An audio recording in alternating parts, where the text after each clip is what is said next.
In a world where steel decides fate and honor is rarer than Valyrian swords, one woman stood taller than them all. Not in reputation, not in beauty, but in something far more dangerous. Pure, unbreakable courage. A girl mocked as Brienne the Beauty. A warrior who would face a starving bear with nothing but a wooden sword. A knight who didn't exist because women couldn't be knights, until she was.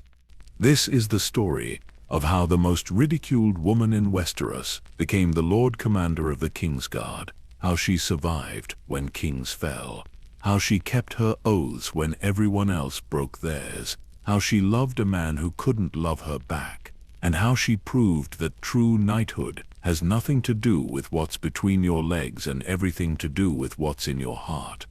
You'll witness her standing in a tent as a shadow with a king's face materializes from darkness. You'll watch her fight the most brutal battle ever seen on screen. You'll feel her heart shatter as the man she loves rides away to his death.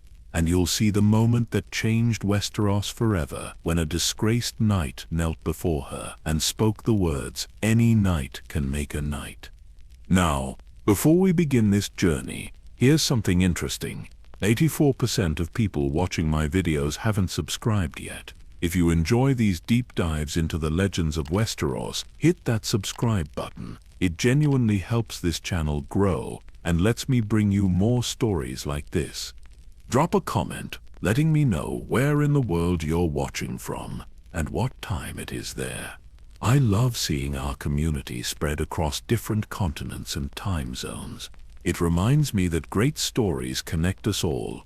So dim the lights, settle into your blanket, and let's step into the life of Brienne of Tarth, the woman who was told she could never be a knight and became the greatest knight Westeros ever saw.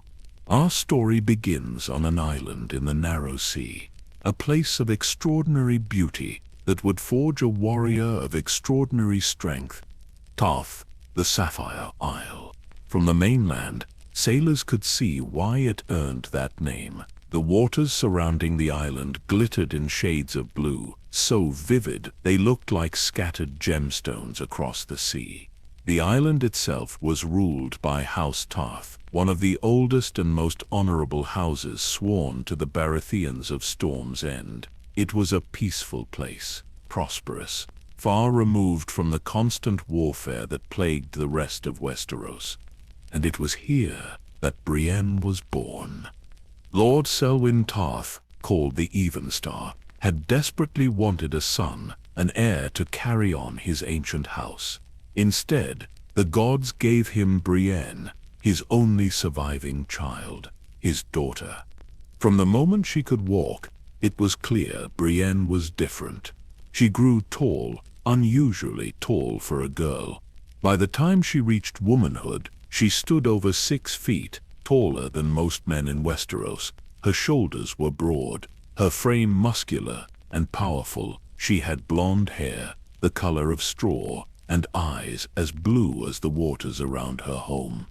But in Westeros, where beauty meant delicate features and soft curves, Brienne possessed neither. Her face was broad, her teeth prominent, her hands large and calloused. The other children noticed, the adults noticed, and they were cruel about it.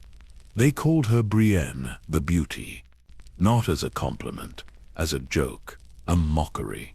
Every time someone said those words, they were reminding her that she was the opposite of beautiful, that she was ugly, unwanted, wrong. The psychological damage went deep. Imagine being a child and having your appearance mocked every single day by other children, by adults who should have known better, even by visitors to Evenfall Hall who thought it was funny to comment on Lord Selwyn's unfortunate-looking daughter.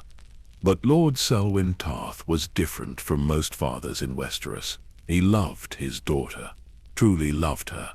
He saw past her appearance to the brave, honest, loyal person underneath.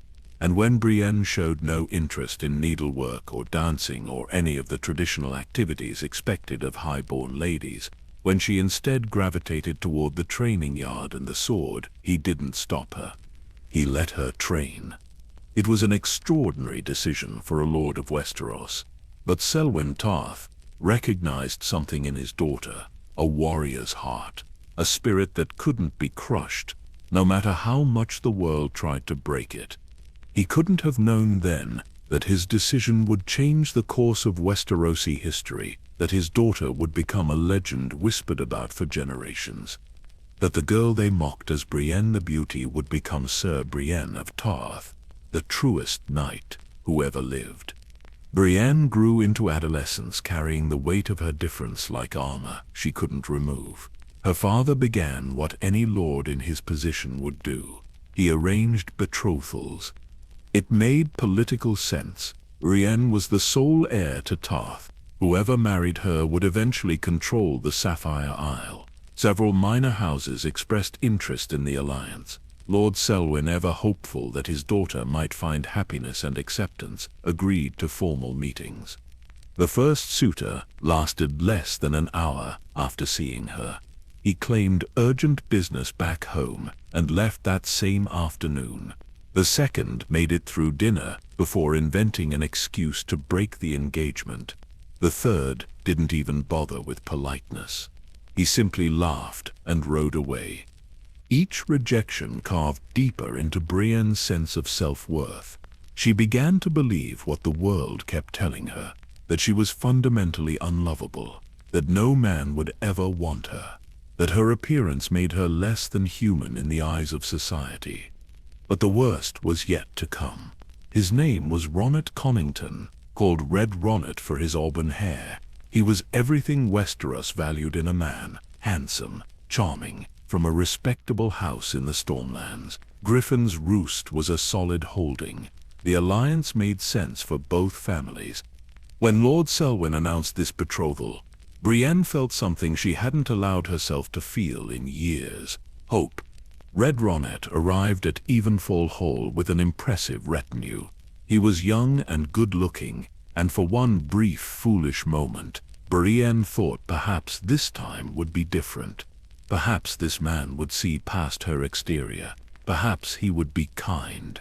The formal dinner was held in Tarth's great hall. Brienne wore her finest dress, though she felt ridiculous in it. Her broad shoulders strained against the fabric. Her large hands fumbled with the delicate goblet, but she tried. She desperately tried to be what they wanted her to be. Red Ronnet entered the hall laughing with his men. His eyes found Brienne. The laughter died for just a moment, then returned louder than before. He walked directly to the high table where both lords sat. He looked at Brienne, then he looked at Lord Selwyn, and he said the words that would haunt her for years. "I see you've brought Brienne the Beauty." The hall went silent. Even his own men shifted uncomfortably. Lord Selwyn's face turned to stone. But Red Ronnet wasn't finished. He continued in a voice loud enough for everyone to hear. He compared her to a horse, said she had a face like a Rouncy, made a crude wager with his companions about betting her without looking at her face. Each word was a dagger, delivered with a smile. Brienne stood frozen, humiliated before her father, before her household, before everyone. She wanted to disappear, to cease existing. The pain was so intense it felt physical, like something breaking inside her chest. She fled the hall, ran to her chambers and bolted the door. She could hear her father below, his voice raised in anger, ordering Connington to leave. The betrothal was broken before the first course was served. But the damage was done. Something changed in Brienne that night. The girl who had hoped for acceptance died. What emerged was harder, colder, more determined. If the world would never accept her as a woman, she would become something else entirely, something they couldn't ignore or mock or dismiss. She would become a warrior, the finest warrior Tarth had ever produced. The next morning, she went to the Master-at-Arms. She told him she wanted serious training, not the casual lessons she'd received before, real training, the kind given to knights. He looked at her height, her strength, her fierce expression, and he agreed. The training was brutal. Brienne threw herself into it, with an intensity that frightened even her instructors.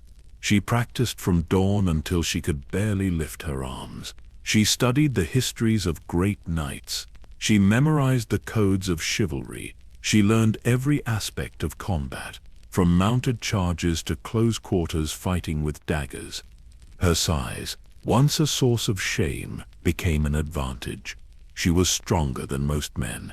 Her reach was longer. Her endurance was extraordinary. Within a year, she could defeat every man on Tarth in single combat. But technical skill wasn't enough for Brienne. She needed something deeper, a purpose, a code to live by. She found it in the ancient tales of Ser Galladon of Morn, the legendary knight from Tarth who had lived centuries before. He wielded a sword called Just Made, and was said to embody every virtue of true knighthood: brave, honest, merciful to the weak, fierce against the wicked, utterly devoted to justice. Brienne studied his life obsessively. She adopted his code as her own.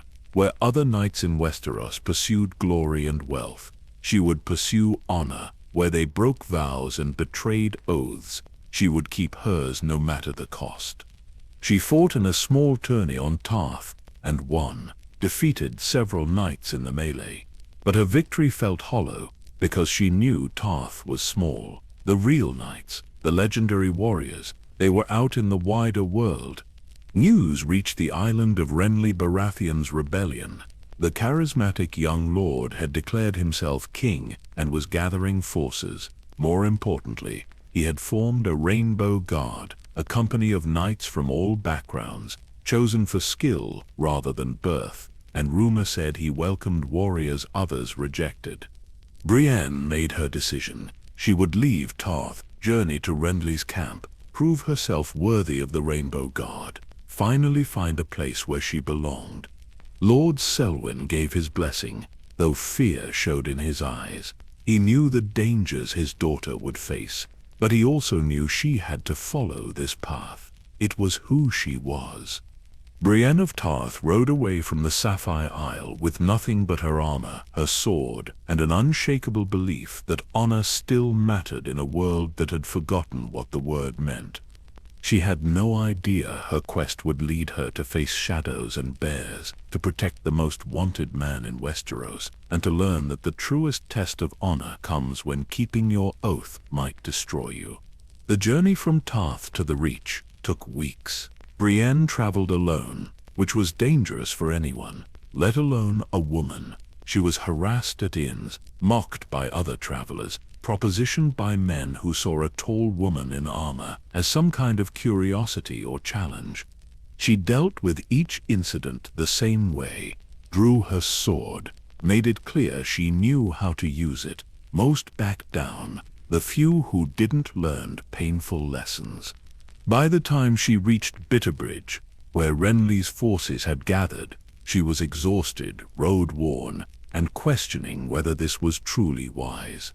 The war camp sprawled across the fields like a temporary city. Thousands of tents, banners from dozens of houses, the organized chaos of an army preparing for war. Brienne had never seen anything like it. Tarth's entire garrison would have fit in one corner of this massive assembly. She felt suddenly small despite her height, out of place. The old insecurities crept back. But she'd come too far to turn back now. She asked for directions to wherever petitioners could seek audience with the king. A helpful squire pointed her toward a large pavilion flying Renly's crowned stag. The closer she got, the more intimidated she became. These were real knights, men who had fought in Robert's rebellion, veterans of real battles. What made her think they'd take her seriously? She was kept waiting for hours. Finally, she was ushered into Renly's presence. He was holding court, surrounded by lords and knights. He looked every bit the king he claimed to be, handsome, confident, wearing a crown and fine clothes. Next to him stood Sir Loras Tyrell, the famed Knight of Flowers, beautiful and dangerous in equal measure. Brienne knelt, announced herself, explained that she wished to serve in his Rainbow Guard. The tent went silent, then someone laughed. Then several others joined in. Brienne's face burned. This was a mistake. She should leave, should never have come. But before she could rise, Renly spoke. "Why should I accept you into my guard?" His tone wasn't mocking. It was genuine curiosity.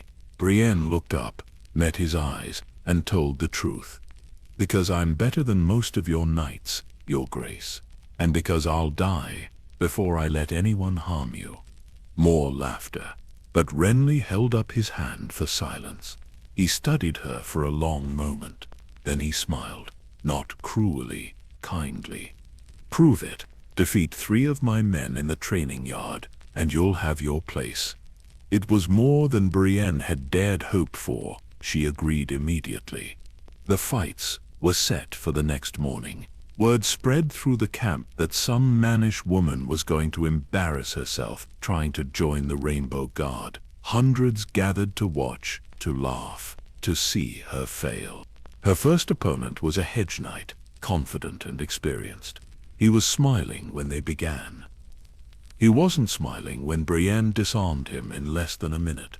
The second was a knight from House Fossaway. He lasted longer but still fell to a combination that left him on his back in the dirt. The third was one of Renly's own household guards, a skilled fighter who didn't underestimate her. It was a genuine battle. They traded blows for several minutes, but Brienne's training, her strength, her sheer determination proved superior. She won. The laughter had stopped. The crowd was silent, then erupted in cheers. They might mock her appearance, but they respected skill, and Brienne had just demonstrated undeniable skill. Renly descended from his seat. He approached her as she stood breathing hard, exhausted but victorious, and he did something no other lord had ever done. He looked at her with genuine respect. No mockery, no cruelty, just honest appreciation for what she'd accomplished. "Welcome to my Rainbow Guard, Sir Brienne." He called her Sir even though she wasn't knighted. In that moment, he gave her something she'd never had, dignity. The armor came next. Blue plate, beautifully crafted, fitted to her size. It represented Tarth's waters, and when she put it on, she felt transformed. Not ugly, not wrong, but powerful, right. This was who she was meant to be. She took her place among the Rainbow Guard. 7 knights, each in different colored armor. Red, orange, yellow, green, blue, indigo, violet. Together they formed Renly's personal protection. The greatest honor Brienne had ever received. Not everyone was pleased. The Sir Loras Tyrell looked at her with barely concealed contempt. He was Renly's lover, and he saw Brienne as some kind of threat. He didn't understand that her feelings for Renly had nothing to do with romance in the traditional sense. What Brienne felt was deeper than physical attraction. Renly had given her validation. He'd seen her worth when everyone else saw only her flaws. He'd treated her like a person, like a knight, like someone who mattered. Her devotion to him was absolute because he was the first person in her life, besides her father, to show her kindness without wanting anything in return.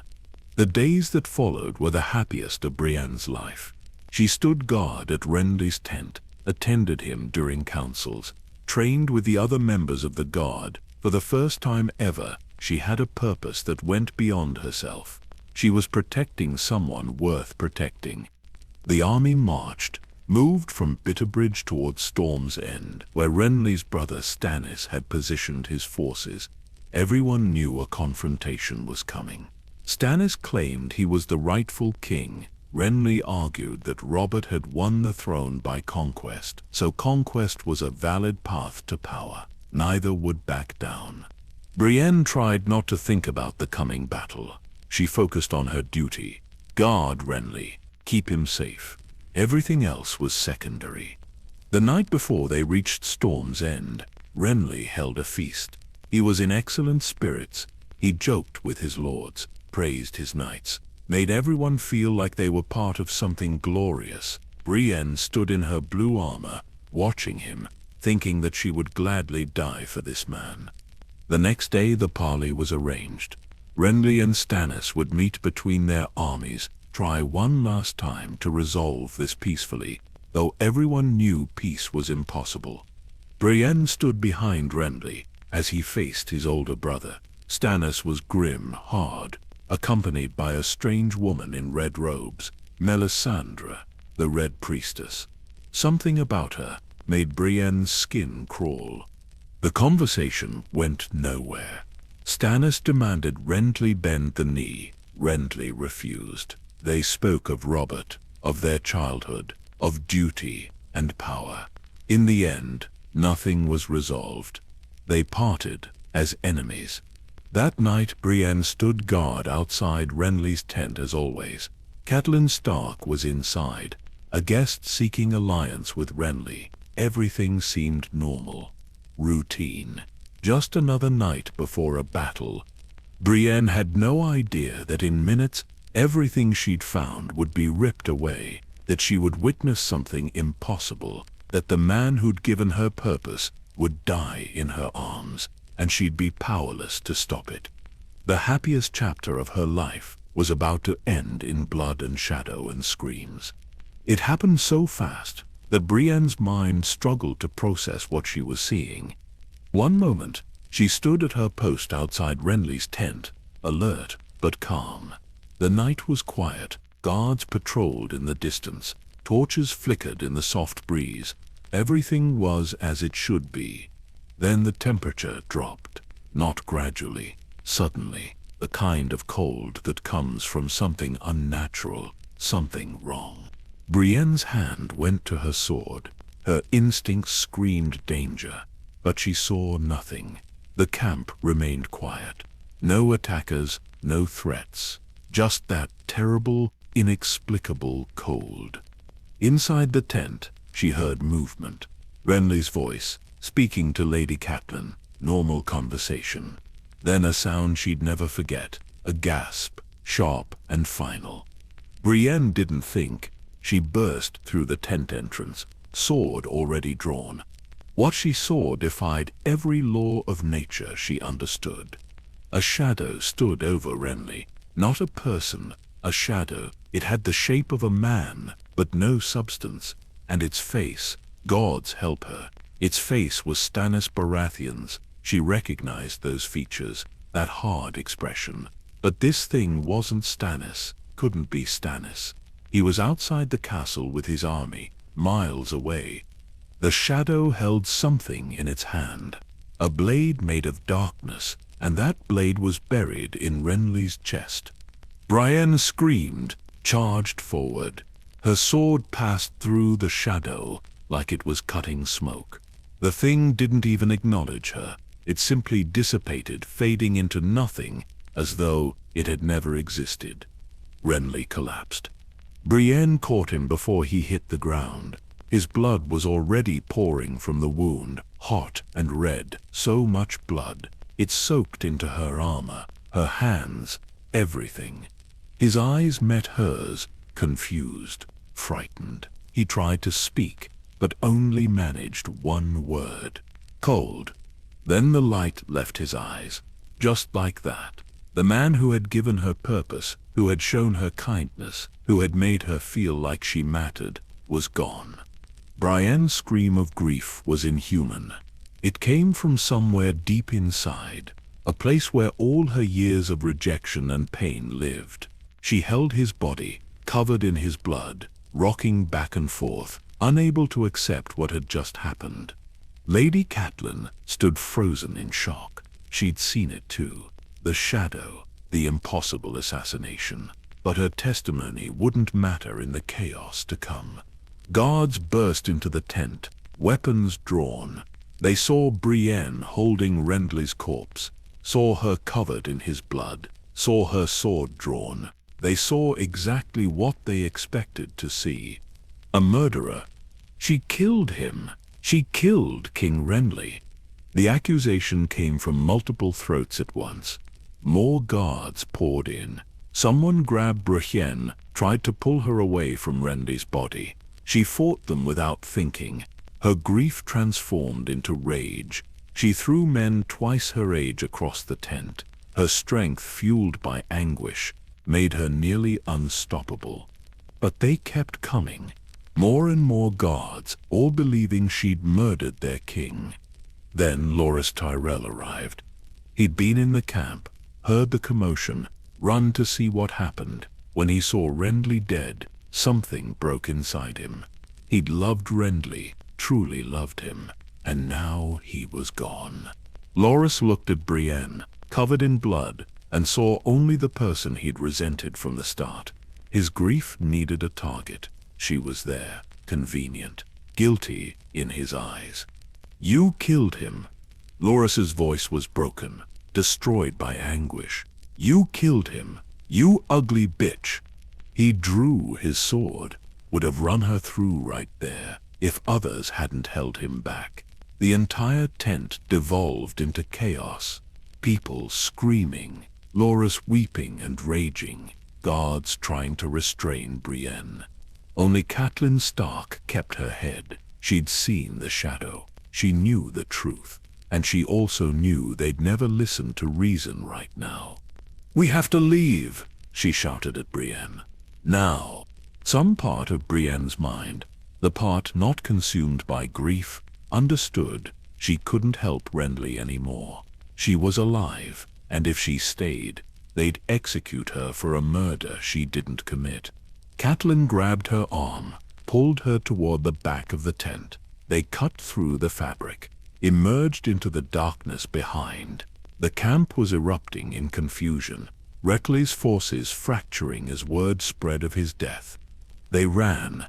Brienne didn't remember the details later, just fragments.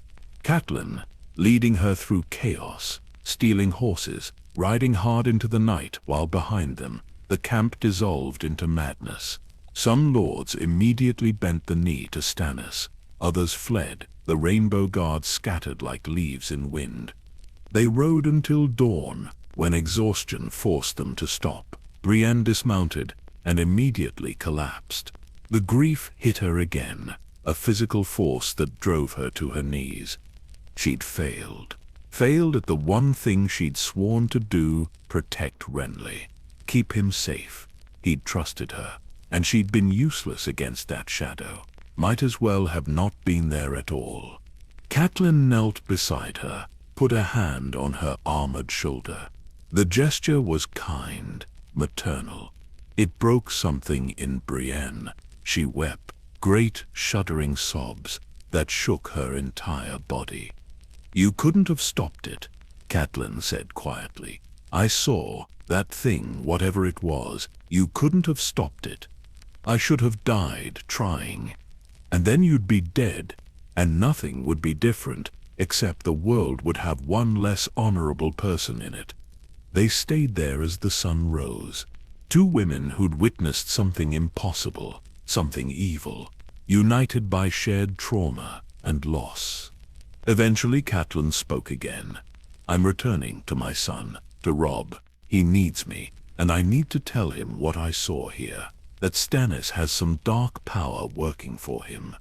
Brienne said nothing. She had nowhere to go. Tarth would take her back, but returning home felt like admitting defeat, like giving up. "Come with me," Catelyn offered. "Serve House Stark. I saw your courage in that tent, your loyalty. I could use someone like you." Brienne looked up at her. This woman she barely knew was offering her something precious, purpose, a reason to continue, a new oath to replace the one she'd failed to keep. "I'll protect you," Brienne said, her voice rough from crying. "And your daughters, I swear it. On my honor, on my life, I'll keep them safe." Catelyn smiled sadly. "Then we're in accord." They traveled together to Riverrun, where Robb Stark had established his war camp. The journey took days, and during that time, something unexpected happened. They talked, really talked, about loss and duty and the impossible burden of being a woman in Westeros. Catelyn had lost her husband. Brienne had lost the closest thing she'd had to one. They understood each other's grief in ways no one else could. By the time they reached River Run, Brienne had found something she didn't expect. A friend, the first real female friend she'd ever had. But she also carried a new burden. The memory of that shadow, of her failure, of Renly dying in her arms while she stood useless. She'd sworn a new oath to protect Catelyn and her daughters, and this time, no matter what it cost, no matter what horrors she faced, she would not fail. She couldn't fail again. She wouldn't survive it. River Run was not what Brienne expected. Robb Stark's war camp sprawled along the banks of the river, a city of tents and banners stretching as far as she could see. Northern soldiers watched her arrival with suspicious eyes. Whispers followed her through the camp. The woman who'd been with Renly when he died, the one accused of his murder. People stared at her armor, still stained with royal blood she couldn't bear to clean. The Northern lords made their contempt clear from the moment Catelyn introduced her.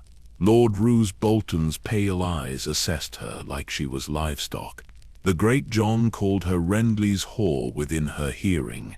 Even Robb Stark, the young king in the north, seemed uncertain about this strange addition to his mother's household.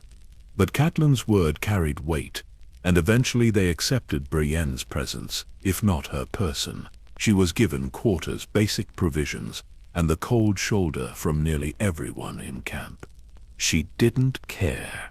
Acceptance wasn't why she'd come. She had an oath now. Protect Catelyn, find and safeguard her daughters. That oath gave her purpose when everything else felt hollow. The war dragged on through summer and into autumn. Battles were won and lost. Alliances shifted. Brienne stood guard at Catelyn's side, through it all, silent and vigilant. She became a fixture in the Stark camp, the tall woman in blue armor who never smiled and never spoke unless necessary. Then came the prisoner exchange that would change everything. Jaime Lannister, the Kingslayer himself, captured by Robb in the Battle of the Whispering Wood, held in River Run's dungeons for months. The most valuable prisoner in the entire war, brother to the Queen, son of Tywin Lannister, the richest man in Westeros, a living symbol of everything wrong with the concept of knighthood. He'd killed the king he'd sworn to protect. Aerys Targaryen, the Mad King, stabbed him in the back while King's Landing burned, the most famous oathbreaker in living memory, and now he rotted in chains, while the Starks and Lannisters traded threats and provocations. Brienne had seen him once, being moved between cells, even filthy and shackled. His beauty was undeniable. Golden hair matted with grime, green eyes that still held their arrogance. Despite months of captivity, the face every young girl in Westeros dreamed about. She'd felt nothing but disgust. This was what Westeros celebrated. A man who broke the most sacred oath a knight could swear, while people like her, who would die before breaking their word, were mocked and dismissed. Catelyn came to her in the night, moving with the secrecy of someone doing something she knew was wrong. "I need you to do something for me," she said quietly. "Something Robb cannot know about." Brienne listened as Catelyn explained. Her daughters were captives in King's Landing. Sansa married to Tyrion Lannister as a hostage. Arya's whereabouts unknown, but believed to be in the capital as well. Catelyn had waited for Robb to negotiate their release through proper channels, but nothing was happening. Her girls were in danger every day they remained in Lannister hands. She decided to take matters into her own hands, trade Jaime for her daughters, release the most valuable prisoner in exchange for two girls who meant everything to her but nothing to the larger war. It was betrayal of Robb, of the Northern cause, of everything the war was supposedly about, and Catelyn knew it. The guilt showed in every line of her face. "I need someone I can trust completely," she said. "Someone who will keep their oath no matter what happens. Someone who won't be tempted by gold or threats or anything else the Lannisters might offer." She needed Brienne. The mission was insane on every level.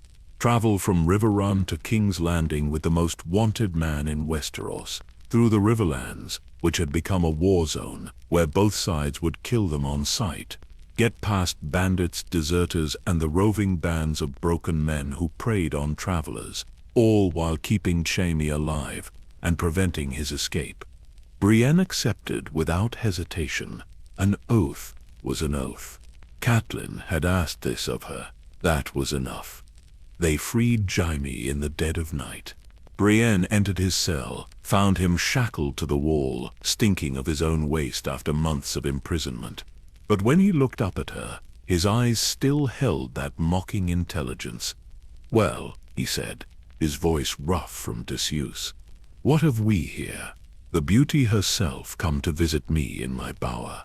The nickname stung like it always did, but Brienne ignored it. She unlocked his chains, clapped different ones on his wrists, and hauled him to his feet. He was weak from imprisonment, unsteady. She had to support some of his weight as they moved through the castle's hidden passages. Catelyn met them at a postern gate with horses and supplies. She looked at Jaime with such hatred that Brienne thought she might change her mind, kill him right there, rather than let him go. But maternal love won out over vengeance. "Bring me back my daughters," she told Brienne. "That's all I ask." They rode into darkness, leaving River Run behind. By morning, the escape would be discovered. Robb would be furious, but by then they'd have too much of a head start to catch. Jaime spent the first day of travel in silence, conserving his strength. But by the second day, he'd recovered enough to become insufferable. "So tell me, wench," he said as they rode through devastated farmland, "what great sin did you commit to earn this punishment? Escorting the Kingslayer must be someone's idea of penance." "Don't call me that." "What? Wench?" "But you are a wench, a serving woman. That's what you're doing, isn't it? Serving Lady Stark like a good little wench." Brienne said nothing. Engaging with him would only encourage more mockery. She'd learned that lesson young. "Or perhaps you prefer beauty? Yes, I think that suits you better. Brienne the beauty. It has a certain ring to it." Her hands tightened on the reins. He knew exactly what he was doing, using the same cruel nickname that had tormented her since childhood, weaponizing her appearance against her. "You must have been very beautiful as a child," he continued. "All the boys must have been smitten, fighting for your favor at tourneys, writing terrible poetry about your eyes." "Shut up. Such a sharp tongue. Unbecoming in a lady.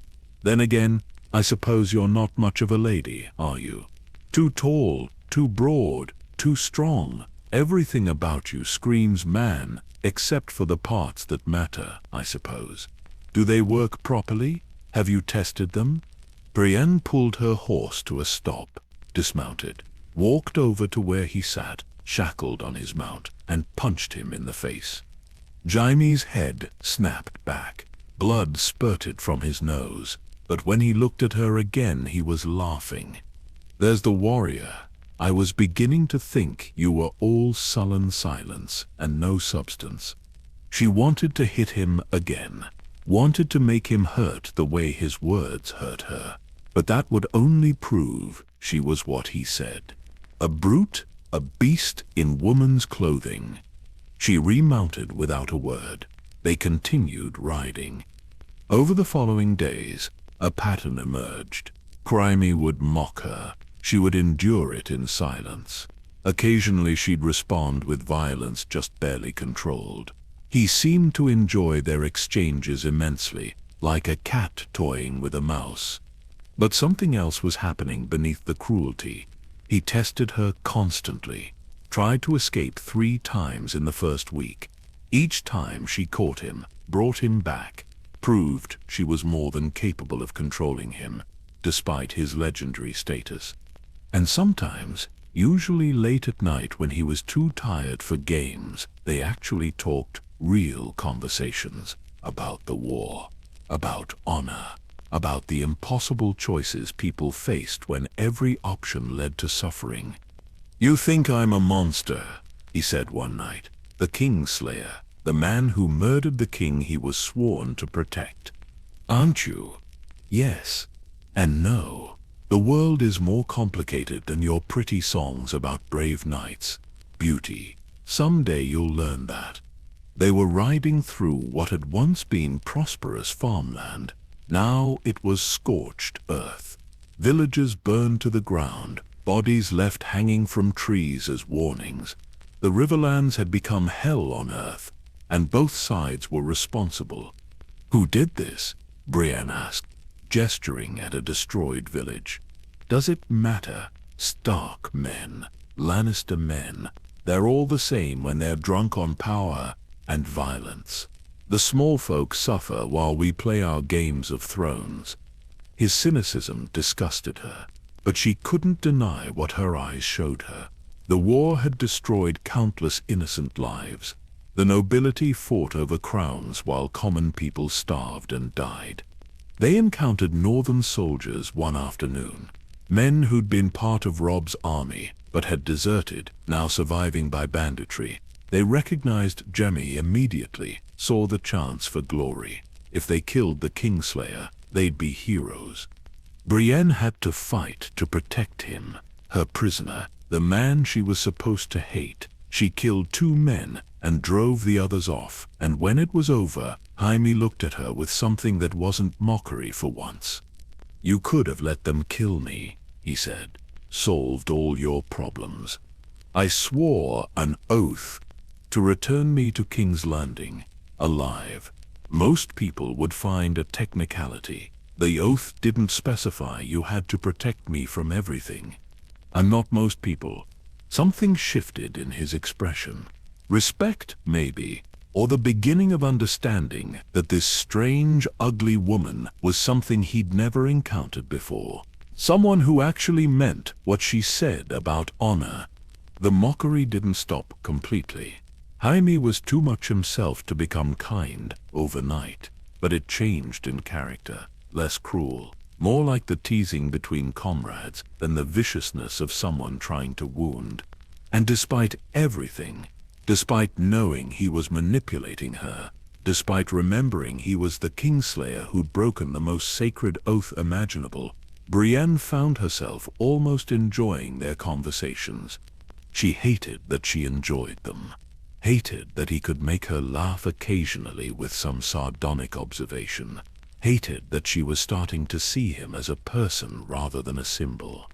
But the journey was long, and they only had each other for company. Slowly, despite everything, an unlikely partnership was forming.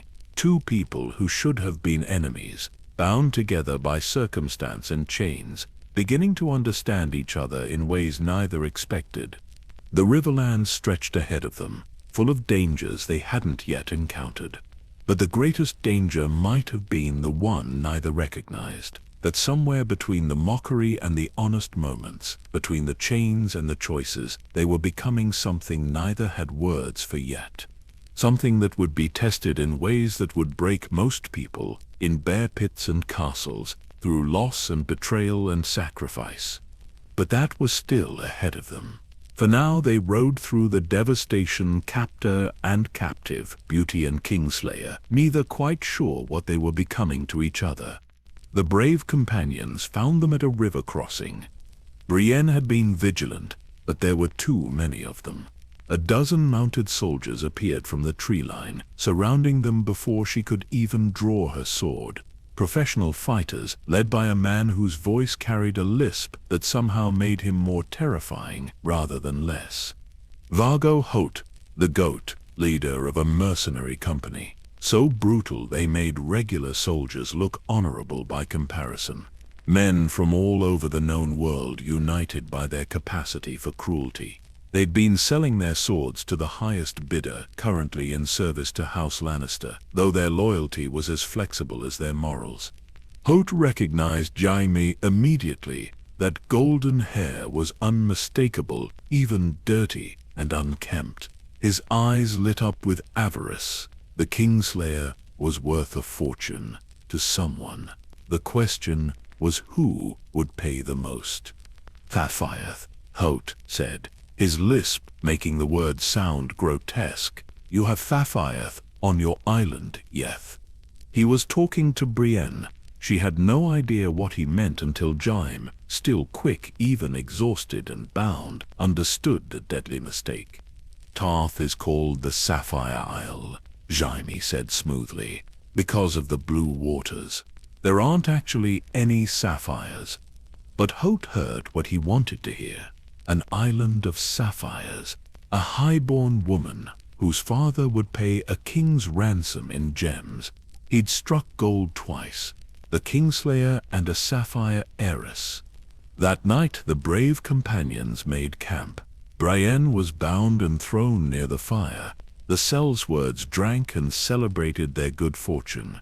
And as the night wore on and the wine flowed, they started discussing what to do with their female prisoner before ransoming her.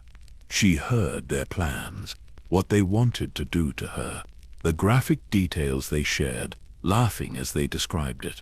Terror gripped her, but she kept her face blank, showed no fear. Fear would only excite them more. 3 of them approached, started pulling at her clothes. She fought, but bound as she was, her strength meant nothing. They were going to rape her, all of them, one after another, and there was nothing she could do to stop it. Then Jaime's voice cut through the camp. "You fools! She's worth her weight in sapphires. Her father is Selwyn Tarth, the Even Star. Do you have any idea how wealthy Tarth is? The whole island is covered in sapphire mines. Rape her and he'll never pay." The men paused. Holt pushed through, interested. "Thaffiath, how many?" "Hundreds of thousands," Jaime lied, with the smooth confidence of someone who'd spent his life manipulating people. "Her ransom will make you all rich beyond your wildest dreams, but only if she's returned untouched. Deflower a highborn virgin, and her value drops to nothing. Her father won't pay for damaged goods." It was a masterful lie, utterly convincing. Holt bought it completely, ordered his men away from Brienne.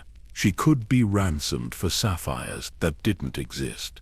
She stared at Jaime across the fire. He'd just saved her from a fate worse than death. The Kingslayer, the man without honor, had protected her when he had nothing to gain from it.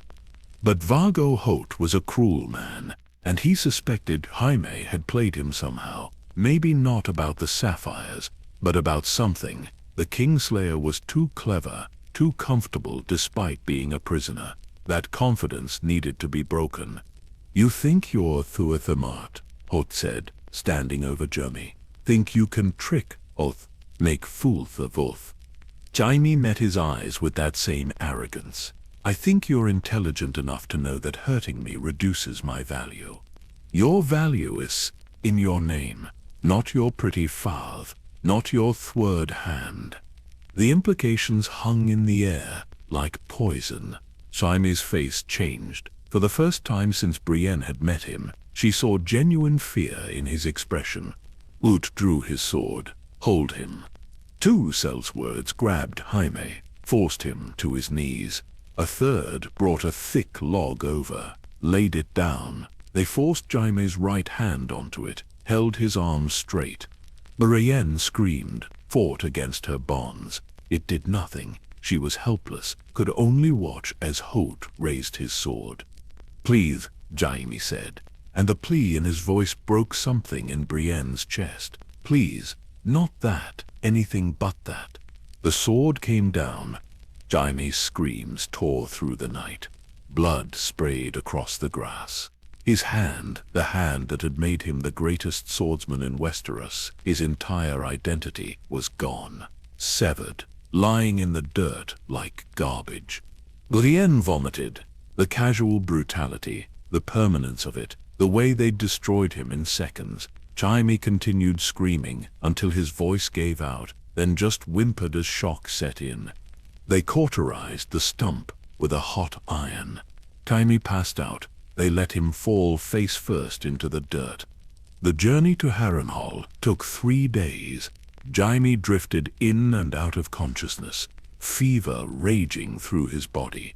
The stump of his wrist turned red and swollen, infection setting in. He was dying, and he seemed to welcome it. He stopped eating, stopped drinking. Just lay in the wagon they'd thrown him in, staring at nothing, occasionally muttering about his hand, about being a swordsman, about having nothing left. Brienne couldn't bear it. This broken shell was worse than his mockery. She forced water between his lips, made him swallow broth when they stopped, talked to him, even when he didn't respond. "You're still Jaime Lannister," she told him. "You're still alive. Fight." Why? His voice was a rasp. "I was my sword hand. Without it, I'm nothing. Let me die." "No. Why do you care? I called you every cruel name I could think of. Mocked you. Made you suffer. Because you saved me," she said simply. "You sacrificed your hand to save me from those men. I won't let that sacrifice be for nothing." Something in her words reached him. Or maybe he was just too stubborn to die easily. Either way, he started eating again, started fighting the fever, started living. By the time they reached Harrenhal, he was alive, if not well. The ancient castle loomed over the landscape, cursed and dark, its melted towers testament to dragonfire from centuries past. Vargo Hout was using it as his base, though everyone knew it belonged to whoever had the strength to hold it. Roose Bolton arrived while they were there, the Lord of the Dreadfort, playing a careful game of shifting loyalties. He had no interest in Vargo Hout's prize prisoners, but saw opportunity in returning Jaime to his father. Tywin would pay handsomely for his son's return. Bolton ordered Jaime released to his custody. He'd be sent to King's Landing under proper escort, cleaned up, treated, returned to his family. It was the best outcome Jaime could have hoped for.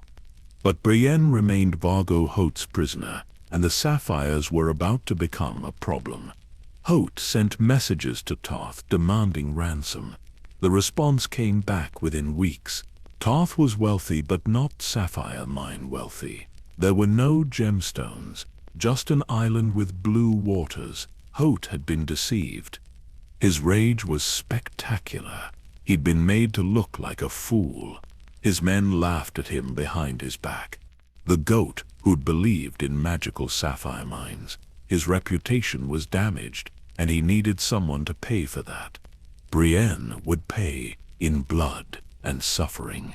They dragged her from her cell one morning. She fought, but there were too many.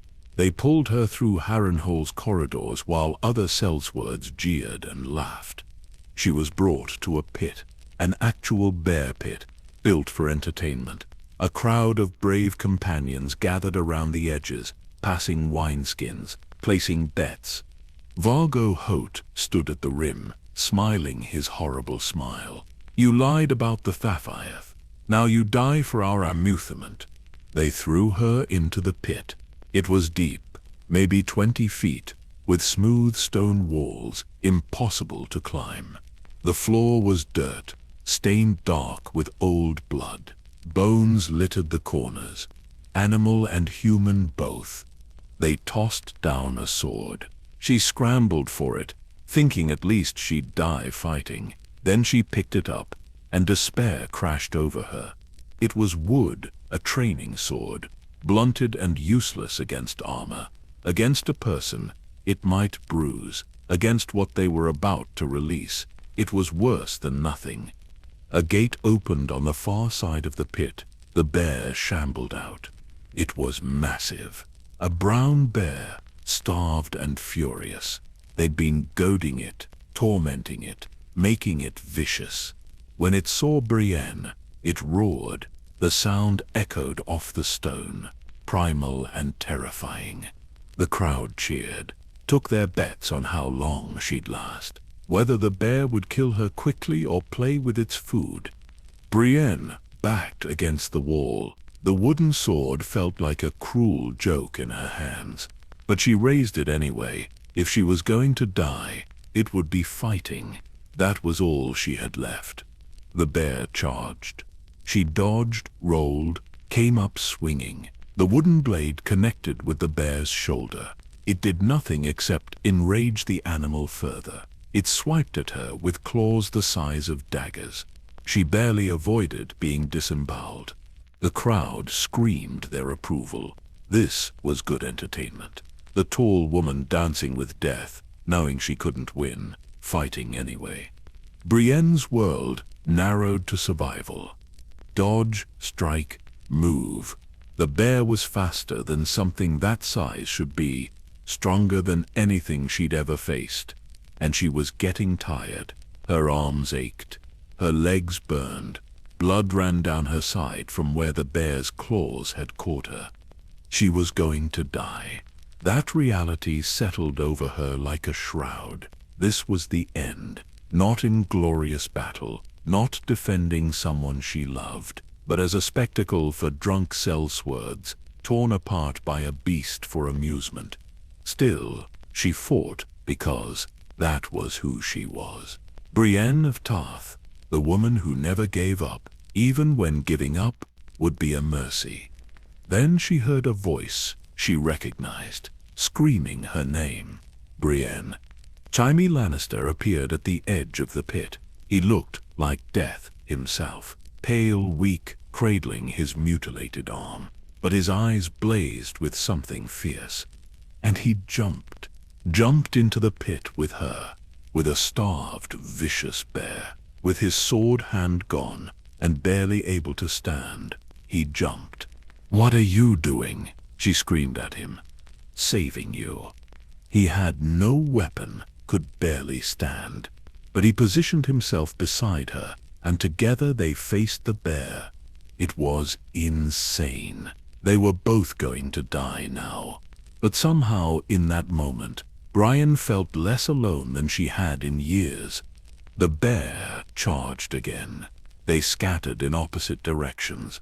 It went for Jaime, who couldn't defend himself. Brienne threw herself between them, swinging wildly with her useless wooden sword. The bear's claw caught her across the chest. Pain exploded through her body. She went down hard, blood pouring from the wound. The bear loomed over her, preparing for the killing blow. Then a crossbow bolt sprouted from its shoulder. Then another and another. Bolton's men, firing into the pit, driving the bear back, throwing down ropes. Brienne couldn't move. The wound was too deep, but Jaime grabbed her with his remaining hand, looped the rope around her, and held on as they were hauled upward. Both of them, broken and bleeding but alive. They collapsed on the ground above the pit. Brienne could barely breathe. Each breath sent agony through her torn chest. But she was alive. They were both alive. Jaime lay beside her, his face against the dirt, breathing hard. He'd come back for her, risked everything to save her. The Kingslayer, the man without honor, had proven he had more honor than anyone Brienne had ever met. Roose Bolton stood over them, his pale eyes unreadable. "Clean them up," he told his men. "Both of them are coming with me to King's Landing." As consciousness faded, Brienne's last thought was of the man beside her, the enemy who'd become something else, something she didn't have words for yet, something that terrified her more than the bear had, because it felt like the most dangerous thing of all. Hope. The journey to King's Landing took weeks. Brienne's wounds healed slowly, leaving scars that would mark her forever. 3 parallel lines across her chest, a permanent reminder of the bear pit and the man who'd jumped in to save her. Jaime recovered as well, though his recovery was complicated by grief.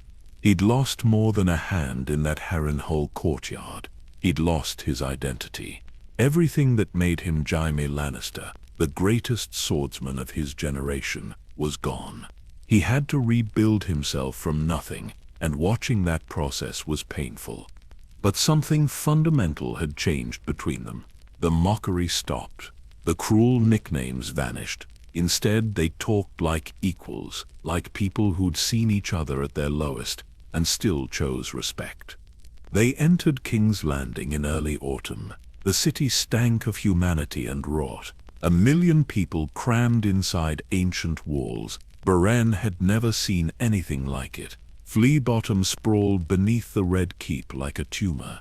Wealth and poverty existed side by side in jarring proximity.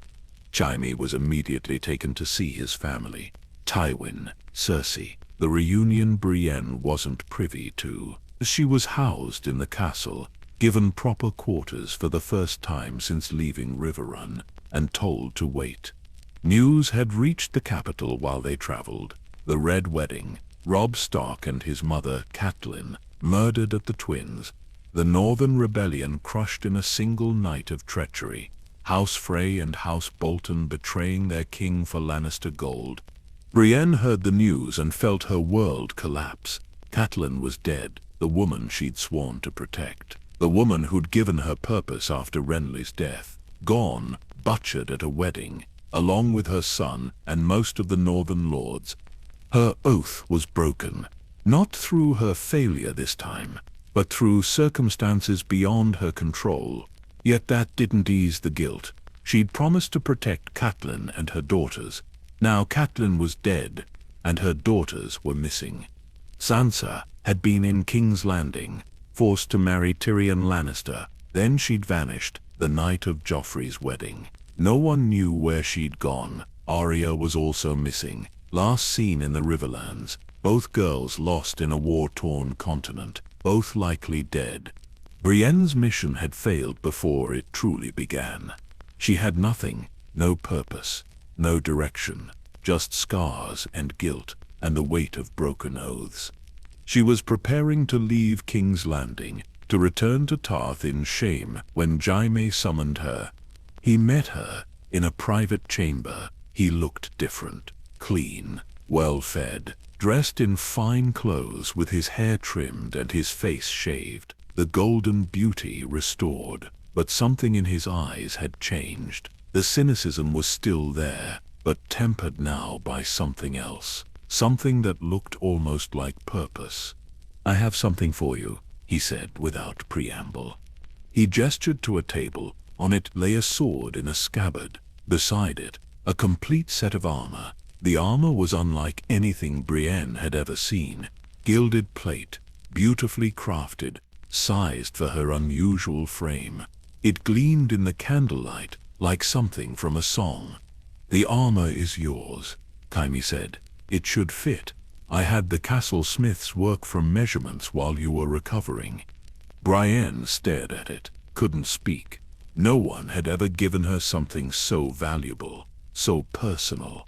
And this? Jaime drew the sword from its scabbard.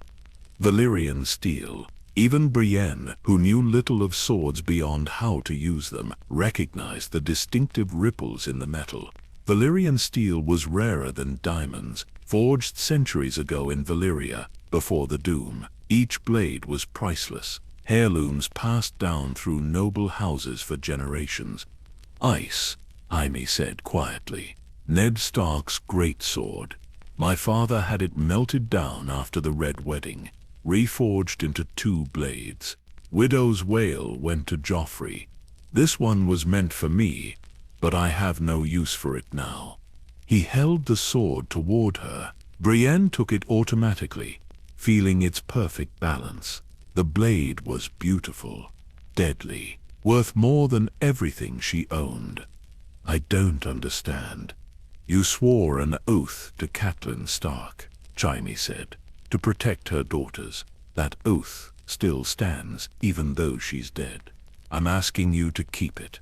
Find Sansa, find Arya, keep them safe. They could be anywhere. They're probably dead." "Probably, But you don't know that. And until you know for certain, you have a purpose. You have a mission. Take the sword. Take the armor. Go find those girls and protect them with everything you have. Brienne looked at the blade, at the man offering it. Why are you doing this? Jaime's expression softened. Because you taught me something in that bear pit. You reminded me what honor looks like. Real honor. Not the songs and stories, but the actual thing. Keeping your word even when it costs you everything. You're everything I pretended to be before I became the Kingslayer. And maybe if you succeed in this impossible task, it means people like you can actually exist in this world. That honor isn't just a fairy tale. He paused. I had the smiths inscribe a name on the blade for you. Brienne turned it, found the pommel. Words had been engraved there in flowing script. Oathkeeper. Her vision blurred with tears. She'd never cried in front of anyone except Catelyn and Podrick. But this moment broke through every defense she'd built. This sword, this gift, this recognition of who she was and what she valued above all else. I'll find them, she whispered. I swear it. I know you will. Jaime smiled, genuine warmth in it. I'm also giving you a squire, Podrick Payne. He served my brother Tyrion, who fled the city after being accused of murdering Joffrey. Pod is young, inexperienced but loyal. He'll serve you well. Podrick entered on cue, a boy barely into his teens, earnest and terrified. He looked at Brienne like she was the most intimidating thing he'd ever seen.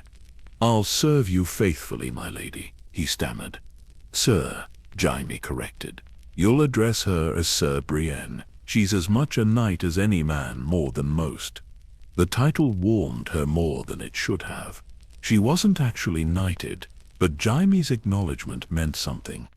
They said their goodbyes in that chamber, private, just the two of them. Words passed between them that neither would speak of later. Gratitude, respect, affection that neither knew how to name. Their time together had forged something unbreakable, and now it was ending. Find them, Jaime said one last time. For her, for honor, for yourself. I will, I promise.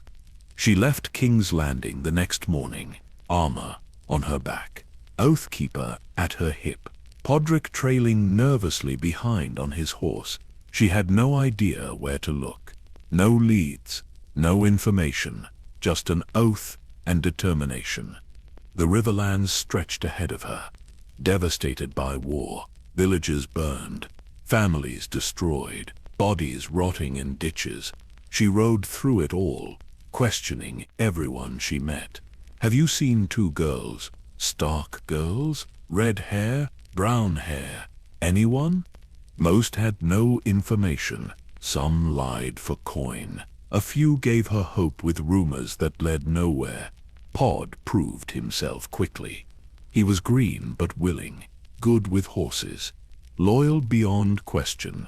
As weeks turned to months, they developed a partnership, knight and squire, or perhaps more accurately, two lonely people finding family in each other.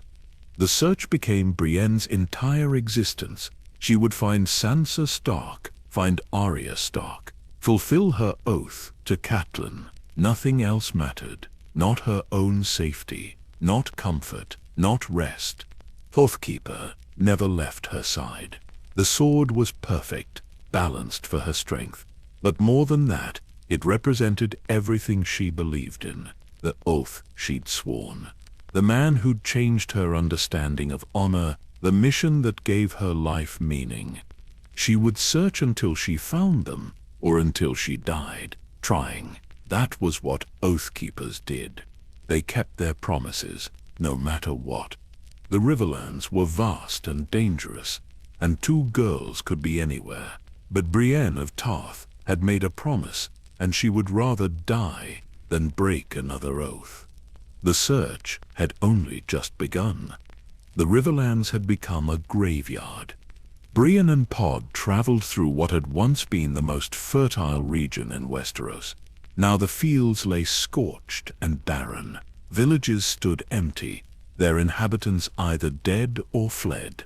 Bodies swung from trees, left there as warnings by soldiers who didn't care which side they fought for anymore. War had stripped away the veneer of civilization. What remained was raw survival. People did terrible things to stay alive. Morality became a luxury no one could afford. Brienne saw it everywhere, in the eyes of starving children who watched them pass, in the desperate villagers who would say anything for a copper, in the bands of broken men who roamed the countryside, preying on anyone weaker than themselves. Pod struggled with what he witnessed. He was young enough to still believe the world should be fair, that good people were rewarded and evil people punished. The reality shook him deeply. "Why are they like this?" he asked one evening, as they made camp. They'd passed through a village that afternoon, where the survivors had turned to cannibalism. The horror of it still showed on his face. "Because they're hungry," Brienne said quietly. "Because war took everything from them. Because when you're desperate enough, you'll do anything to survive." "But it's wrong." "Yes, it's wrong. But wrong doesn't matter when your children are starving." She didn't excuse the atrocities they witnessed, but she understood them in a way that made her question everything she believed about honor. These people weren't evil, they were broken. The war had broken them, and the nobility who started that war would never face consequences for it. They questioned everyone they met about the Stark girls. Most had no information. Some invented stories for coin, sending them on false trails that wasted days. A few remembered seeing girls matching their descriptions but couldn't say where they'd gone. The search felt increasingly futile. 2 girls in a continent consumed by war. They could be anywhere, could be dead in a ditch somewhere, another casualty no one would ever count. But Brienne refused to give up. Every morning she woke strapped on Oathkeeper and continued the search. Pod followed without complaint, though she knew he questioned the wisdom of this endless quest. They encountered a former knight at a burned-out inn. He'd once served a noble house, sworn the same oaths Brienne valued. Now he survived by robbing travelers. When Brienne confronted him about abandoning his vows, he laughed. "Vows don't fill your belly," he said. "Honor doesn't keep you warm at night. I did everything right, and it got me nothing. Now I do what I have to, just like everyone else. You could choose differently." "Could I? Tell me, woman, what would choosing honor get me?" "A noble death. I've seen enough noble deaths. They look the same as ignoble ones once the crows start eating." She left him there, troubled by his words, because part of her wondered if he was right, if her dedication to honor was just stubborn foolishness in a world that had moved beyond such concepts. They stopped at the inn at the crossroads one afternoon. The place was legendary, situated where multiple roads converged. If anyone had information about travelers, it would be here. The innkeeper was a large woman who ran the establishment with iron discipline. She remembered everything and everyone who passed through. When Brienne described Arya Stark, the woman's expression changed. Brown-haired girl, northern accent, traveling with a man. Brienne's heart raced. "Yes, have you seen her?" "Saw them 2 weeks ago. Girl and the Hound. Sandor Clegane. Headed toward the Vale, I think. She looked healthy enough. Didn't seem like a prisoner exactly. But he wasn't letting her out of his sight, either." The Hound. Brienne knew the name. Everyone did. One of the most dangerous men alive. A killer who'd served Joffrey before deserting. He'd taken Arya for ransom, obviously, taking her to her aunt in the Vale. Finally, after months of fruitless searching, a real lead. They left immediately, following the road toward the Vale. Brienne pushed them hard, riding from dawn until dark. Arya was alive, close. She could fulfill at least part of her oath. It took another week to find them. They spotted the hound and a small figure in a rocky valley, their horses grazing nearby. Brienne's relief was overwhelming. Arya Stark, alive, safe. She'd found her. She approached openly, hands visible, making no threatening moves. The hound stood immediately, hand on his sword. He was massive, his burned face twisted into a permanent snarl. But it was the girl who caught Brienne's attention. Arya Stark looked nothing like the high-born child Brienne expected. She was filthy, dressed in boy's clothes, with a hardness in her young eyes that spoke of horrors witnessed. She looked at Brienne with suspicion rather than relief. "I know who you are," Brienne called out. "Arya Stark. I swore an oath to your mother to find you and keep you safe." The hound spat. "Her mother's dead. Everyone knows that." "I know, but my oath stands. I'm here to take Arya somewhere safe." "And where would that be?" "North is controlled by Boltons. South is Lannisters. East and West aren't much better. Everywhere is enemies. Her Aunt Lysa rules the Vale. I can take her there." The hound's laugh was harsh. "That's where I'm taking her, woman, for ransom. What makes you think I'll just hand her over?"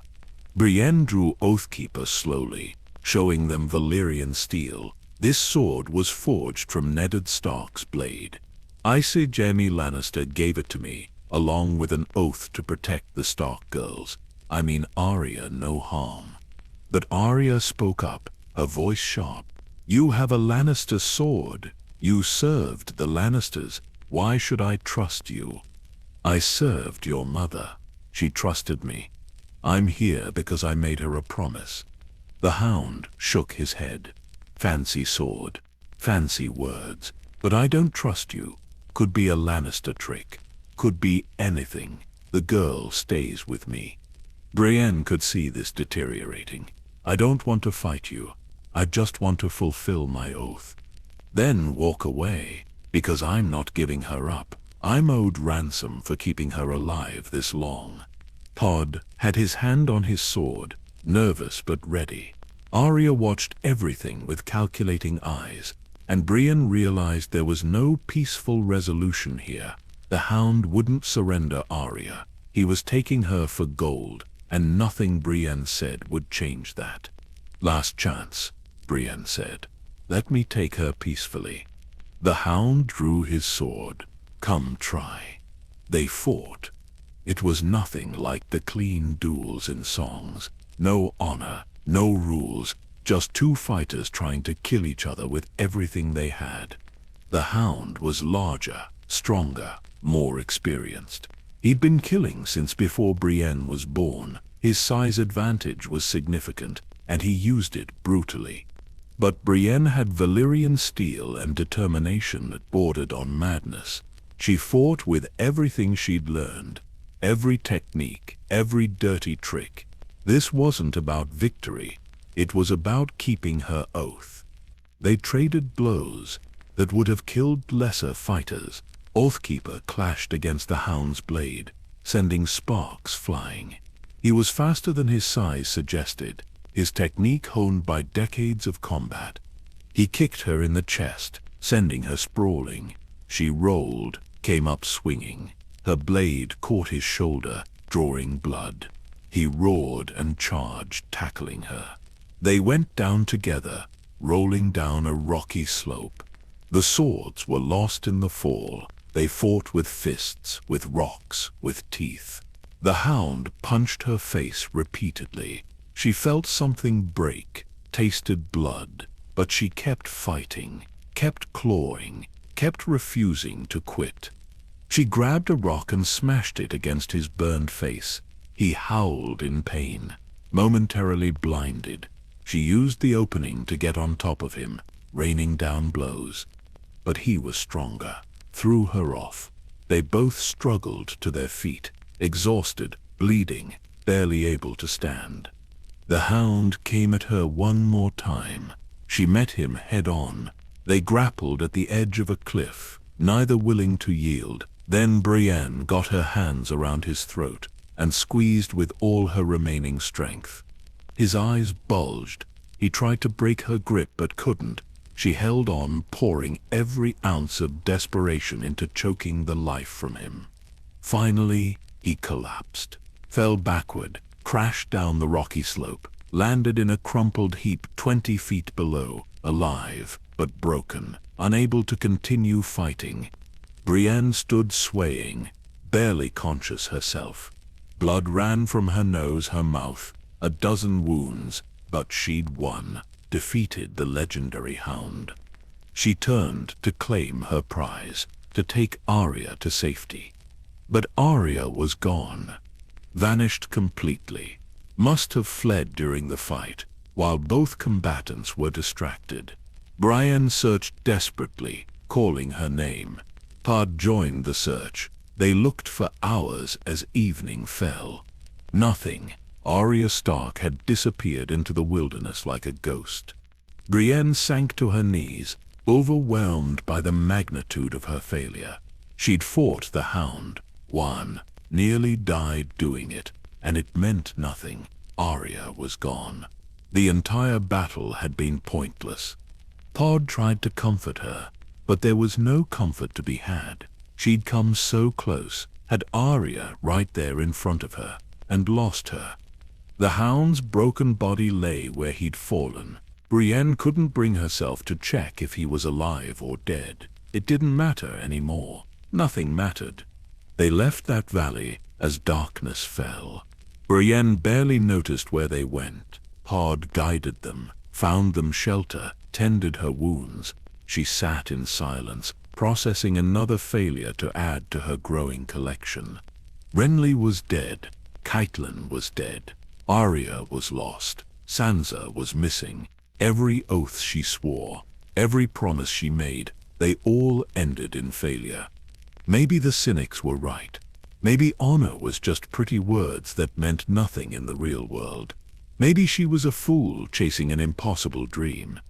But even thinking that felt like betraying everything she was, everything she believed. So she did what she'd always done, got up the next morning, continued the search, because what else was there? Giving up meant admitting her entire life had been wasted, meant accepting that oaths were meaningless. And Brienne of Tarth would die before accepting that.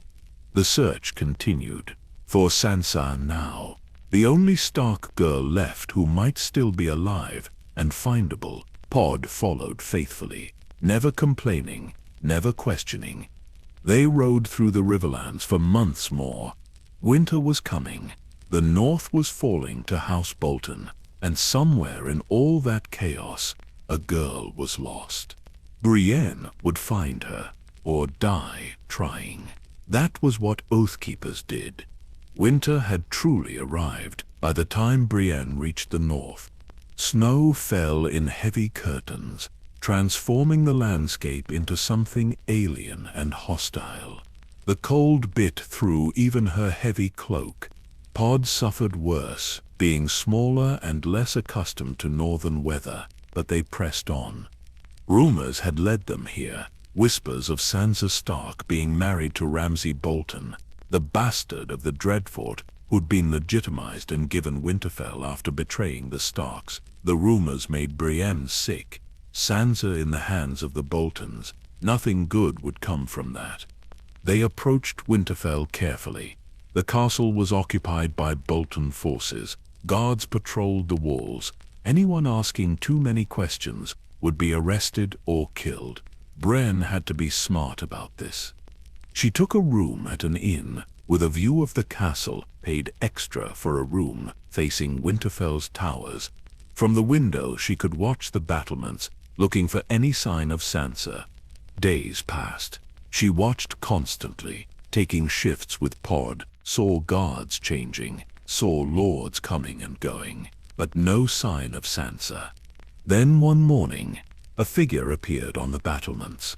A young woman with distinctive red hair, wrapped in northern furs. Even from a distance, even after years, Brienne recognized her. Sansa Stark, alive, right there. But getting to her would be nearly impossible. The castle was heavily guarded. Bolton soldiers everywhere. Brienne couldn't just walk in and demand they release her. She needed a signal, a way to know when Sansa needed help. She managed to get a message to Sansa through a loyal servant, told her to light a candle in the broken tower if she needed rescue. Brienne would be watching, would come for her. Every night after that, she watched that tower, waiting for the signal, ready to act at a moment's notice. News reached them that Stannis Baratheon was marching on Winterfell, the would-be king convinced of his divine right to rule, leading an army through winter to reclaim the north. It was madness, but Stannis had never been known for pragmatism. Brienne's old hatred stirred. Stannis had killed Renly. That shadow with his face had murdered the man she loved. She'd never forgotten, never forgiven. She'd sworn to avenge Renly's death. But she'd also sworn to protect Sansa, two oaths, potentially in conflict. She told Pod to keep watching the tower while she went to verify the reports about Stannis, just for a few hours, just to see if he was really there. She found him, or rather, she found what remained of his army. Bolton cavalry had destroyed them in a surprise attack. Bodies littered the snow. Stannis sat against a tree, wounded and dying, his army broken around him. Brienne approached with drawn sword. He looked up at her with those hard Baratheon eyes and showed no fear. "Who are you?" he asked. "Brienne of Tarth. I was Kingsguard to Renly Baratheon." Understanding flickered across his face. "Ah, you want revenge for that. I loved him. He was kind to me when no one else was. And you killed him, with blood magic. Murdered your own brother. Renly was a traitor. He would have destroyed the realm with his ambitions. He would have been a better king than you. He had the love of the people. He had honor." Stannis actually laughed at that. Bitter and harsh honor. Is that what you call his treason? He knew I was the rightful heir. Robert had no legitimate children. The throne was mine by law. Renly threw the realm into war because he thought he'd be a popular king. Brienne raised her sword. "I sentence you to death for the murder of Renly Baratheon. Do you have any last words? Get on with it." She swung. Oathkeeper took his head cleanly. The would-be king died in the snow, unmourned, his claim to the throne dying with him. Vengeance felt hollow. She'd imagined this moment for years, thought it would bring closure. Instead, she just felt empty. She returned to the inn. Pod met her at the door, his face stricken. "The candle," he said. "It was lit while you were gone. It burned for an hour, then went out." Brienne's blood went cold. Sansa had signaled for help, and she'd been gone. Chasing revenge instead of fulfilling her oath, she'd failed again. She ran to the window, watched desperately for any sign of Sansa. Nothing. The tower remained dark. That night, she barely slept, kept vigil at the window, praying for another chance, begging whatever gods existed for one more opportunity to fulfill her oath. Dawn came gray and cold. Brienne stood at the window, exhausted, when she saw movement near the castle walls, figures running through the snow, being chased by men with dogs. She grabbed her sword without thinking. Pod was already moving, both of them rushing from the inn toward the chaos. As they got closer, she could see them clearly. Sansa Stark and Theon Greyjoy, running for their lives. Bolton soldiers closing in, hounds baying for blood. Brienne didn't hesitate, charged directly at the Bolton men with Pod at her side. Oathkeeper sang. As it cut through armor and flesh, she fought with desperate fury, protecting Sansa with everything she had. Pod proved himself that day. The boy who'd been so uncertain months ago fought like a seasoned warrior. Together, they cut down Bolton's soldiers, drove off the survivors, saved the two fleeing fugitives. When the fighting ended, Brienne stood in blood-stained snow, breathing hard. Sansa stared at her in shock and recognition. "I know you," Sansa said. "You were with my mother." Brienne knelt, right there in the snow, still bleeding from fresh wounds. She knelt before Sansa Stark. "Lady Sansa, I made a sacred vow to your mother to find you and protect you. I've searched for years, fought monsters and men. I failed to arrive in time when you needed me. But I'm here now, and I swear that no one will ever harm you again." The words poured out, formal and binding. The oath she'd been trying to fulfill since Catelyn died. Finally, after years of failure and searching and loss, she was making it real. Sansa looked down at her. This girl who'd grown into a woman through suffering, who'd survived horrors Brienne could barely imagine, who had every reason to trust no one. "Do you swear it?" Sansa asked. "Will you shield my back, keep my counsel, and give your life for mine if need be?" "I swear it by the old gods and the new." "Then I accept your service." Brienne rose. Tears ran down her face, freezing on her cheeks. After years of searching, of failure, of broken promises, she'd finally done it. Found a Stark daughter, sworn her oath.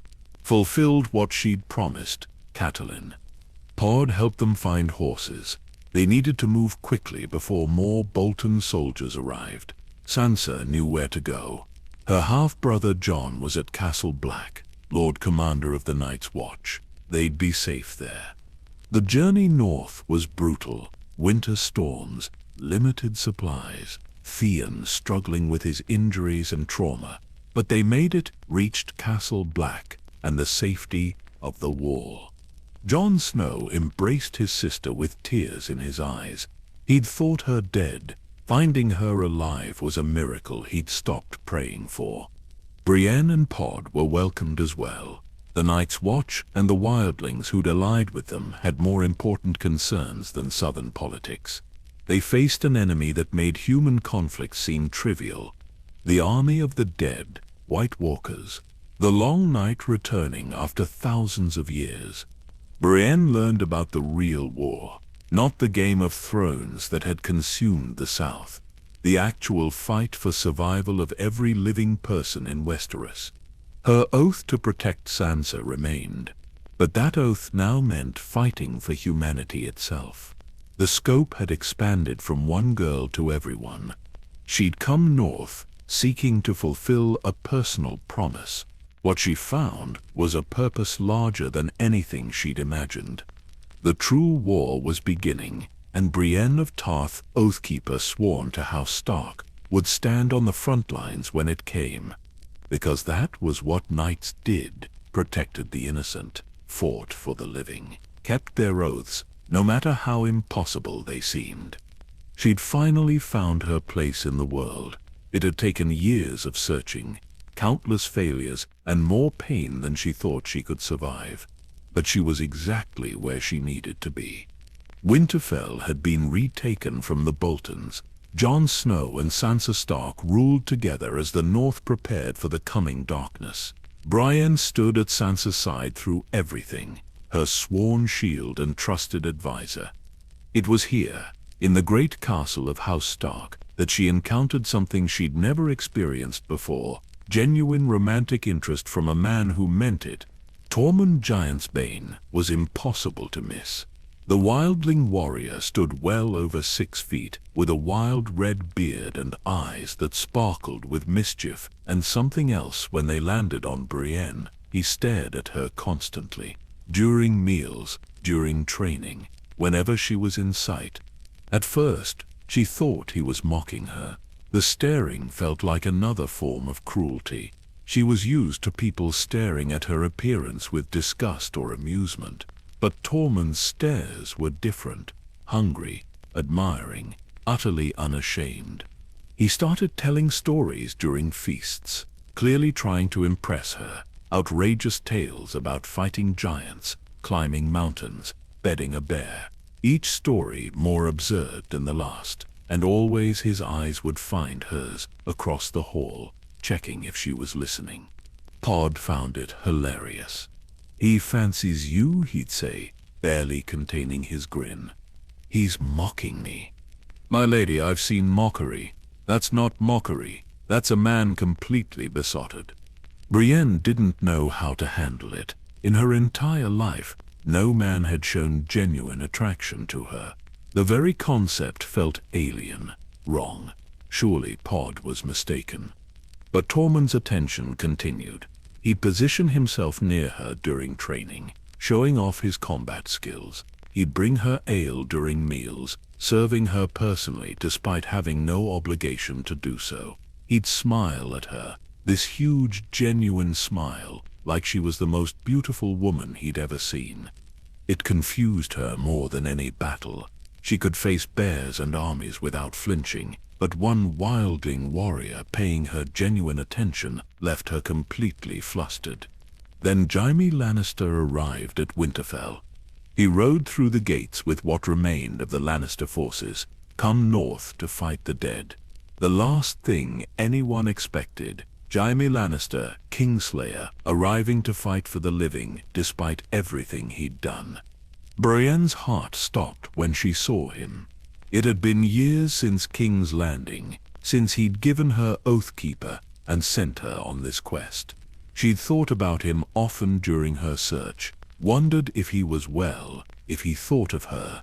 Their reunion happened in Winterfell's courtyard. He dismounted, looked around at the northern stronghold, and his eyes found hers. Time seemed to stop. All the noise, all the activity, all of it faded, just the two of them, staring across a courtyard, years of separation hanging between them. Then the Northern Lords wanted him executed for his crimes, pushing Bran Stark from a tower, killing Ned Stark's men, serving the Lannisters. Every reason to kill him right there. Brienne stepped forward without thinking, placed herself between Jaime and his accusers, and vouched for him, staked her honor on his character. "He saved my life multiple times," she told the assembled lords. "He's a changed man. He came here to fight for the living when he could have stayed safe in the south. That takes courage. That takes honor." Daenerys Targaryen, the Dragon Queen, looked at her skeptically. "You trust him?" "With my life." It was enough. Barely, Jedin was allowed to stay, to fight alongside them, and Brienne felt his gratitude in the look he gave her, the same look that had passed between them in King's Landing. Understanding that went beyond words. Training intensified as the army of the dead approached. Brienne commanded forces, organized defenses, prepared for the impossible battle ahead. She worked alongside legendary warriors, knights and soldiers from every corner of Westeros, united against a common enemy. Tormund remained nearby, still pursuing her in his blunt wildling way, and Jaime, working alongside the northern forces, found reasons to be near her as well. The contrast between them was stark. Tormund, all wild passion and open desire. Jaime, refined and complicated, showing his feelings through glances and small gestures. The night before the battle, someone organized a gathering, warriors facing death together, sharing wine and stories. Brienne found herself sitting by a fire with an unlikely group. Sime and Tyrion Lannister, Tormund and Podrick, Davos Seaworth, the Onion Knight. They drank and talked about life, about death, about choices and regrets. The conversation was honest in the way only pre-battle conversations can be. Everyone knew they might die tomorrow. Pretense seemed pointless. Tormund launched into another of his stories, this one about killing a giant when he was 10 years old. He climbed into the giant's bed to keep warm, suckled at the giant's wife's breast for 3 months, which made him strong. "That's how I got so strong," he concluded, flexing giant's milk. He stared directly at Brienne as he said it, the innuendo completely unsubtle. She felt her face flush. Everyone was watching, waiting for her response. She had none, just sat there, completely out of her depth. Then Tormund asked the question that changed everything. "You're not a knight?" Brienne shook her head. "Women can't be knights." "Why not?" "Tradition, custom, it's simply not done." Tormund looked genuinely confused. "That's stupid. You're better than most knights I've seen." An awkward silence fell. Brienne stared at her wine, uncomfortable with the attention. Then Yarmy stood. "Any knight can make a knight," he said quietly. His golden hand caught the firelight. "I don't see any reason why a knight shouldn't be able to make another knight." Brienne looked up at him, heart pounding. Surely he didn't mean what she thought he meant. "Kneel, Lady Brienne," Jaime said formally. The world narrowed to this moment, this impossible moment. Brienne sank to her knees in front of Jaime Lannister, surrounded by warriors who'd become witnesses to something unprecedented. Jaime drew his sword, with his left hand, placed it on her shoulder, and spoke the ancient words. "In the name of the warrior, I charge you to be brave." His voice was steady, formal, perfect. Each word landed like a benediction. "In the name of the Father, I charge you to be just." Tears were already streaming down Brienne's face. This was happening. After everything, after a lifetime of mockery and rejection, and being told she could never be what she wanted to be, this was happening. "In the name of the Mother, I charge you to defend the innocent." She could barely breathe. The ceremony continued, each charge another piece of validation, another acknowledgement that she deserved this, that she'd earned this.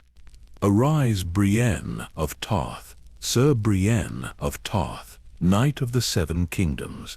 She rose on shaking legs, looked at Jaime through her tears. He smiled at her, genuine and warm, proud of her, happy for her.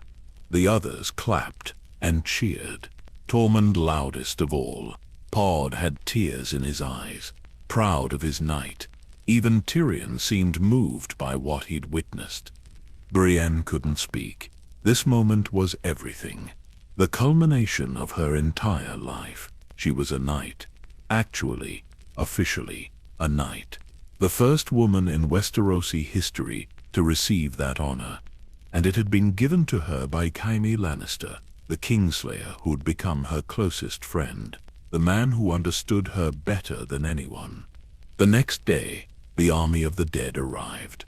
The Battle of Winterfell was hell made manifest, darkness and death and desperate fighting. The Whites came in endless waves, unstoppable, relentless. Brienne fought on the front lines, commanding warriors, protecting the living. Jaime fought beside her. They moved together like they'd trained for years, covering each other's weaknesses, trusting each other completely. When Whites overwhelmed him, she was there. When she was surrounded, he appeared. They saved each other repeatedly throughout that endless night.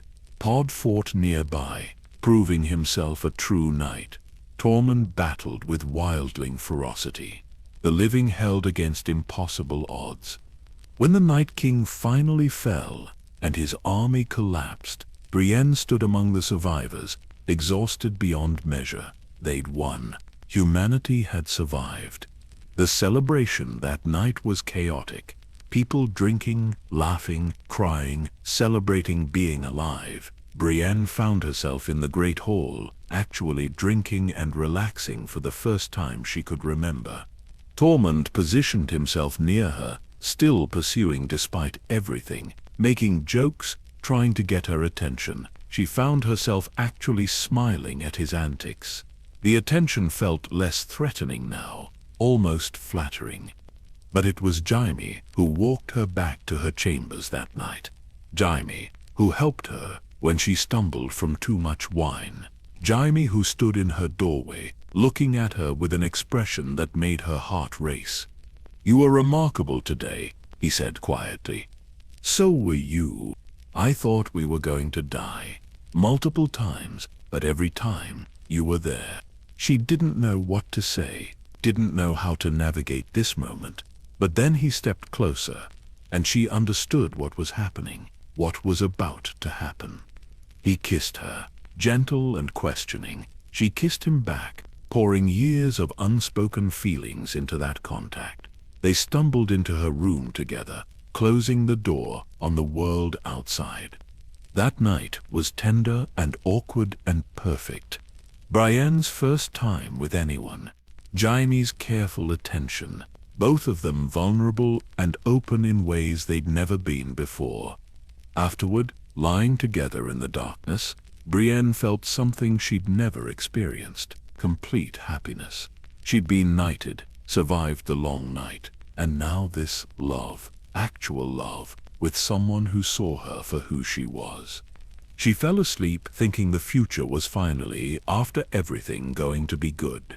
She had no idea that in days her heart would be completely shattered, that happiness this pure couldn't last, that the man beside her would make a choice that would haunt her forever.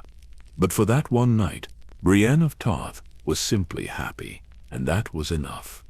Brienne woke the next morning feeling transformed. The sunlight streaming through her window seemed brighter. The world felt different. She was different. A knight, a woman loved. For the first time in her life, everything felt right. Jaime was already awake, sitting on the edge of the bed, pulling on his boots. She watched him, memorizing this moment, wanting to preserve it forever. "Stay," she said quietly. He turned, smiled at her. "I need to attend the war council. Daenerys is planning the march south, but I'll find you after." She nodded, watching him dress. He kissed her before leaving, gentle and promising, like there would be many more mornings like this, many more moments together.